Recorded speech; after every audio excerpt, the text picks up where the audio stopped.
Hey guys, WZA here again to bring you another Balance Patch sneak peek video. And in this video we're going to be talking about heroes that all got hit by the Nerf bat. And the first up is Solstice. So Solstice was achieving way too high of a gank potential in the earlier levels. This was mainly due to the fact that her Q was 1200 range at all levels. We've now scaled that, so it's 600, 800, 1000, 1200. So if you can see, if I put 1 point into this, I'm just out of range of hitting that Aluna, whereas before, at 1200 range, I would have been well within. On top of that, charges in general are receiving nerfs. Anybody charging can now be stopped by stuns, immobilize, restrains, or sheeps. On top of that, we have Puppet Master. Now, Puppet Master was achieving way too high of a burst potential. So we wanted to hit Whiplash and Voodoo Puppet. What we did was we took Whiplash, the critical multiplier, and decreased that from 1.5, 1.75 to 2.25 to now 1.4, 1.6, 1.8, 2. On top of that, Voodoo Puppet, the damage amplification was decreased from 1.5, 1.7, 1.9 to 1.4, 1.6, 1.8. Drunken Master is the next one.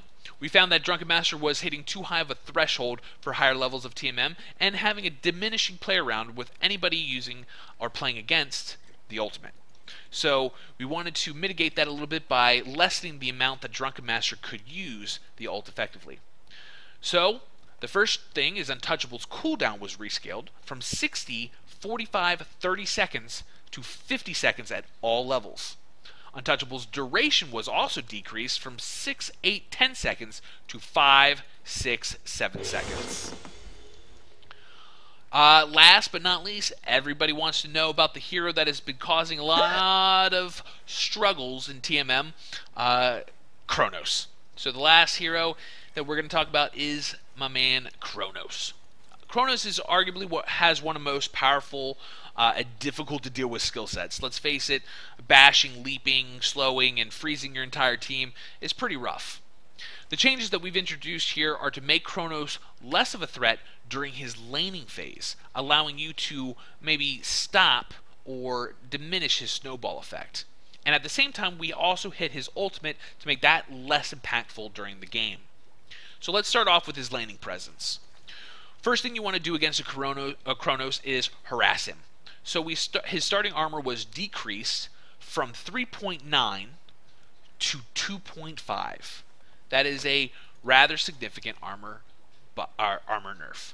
Next up, we also decreased his starting strength, agility, and intelligence by 1.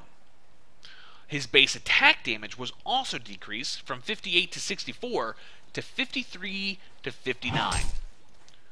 Now, that's a significant hit to his laning phase, makes him much more easy to deal with during that time.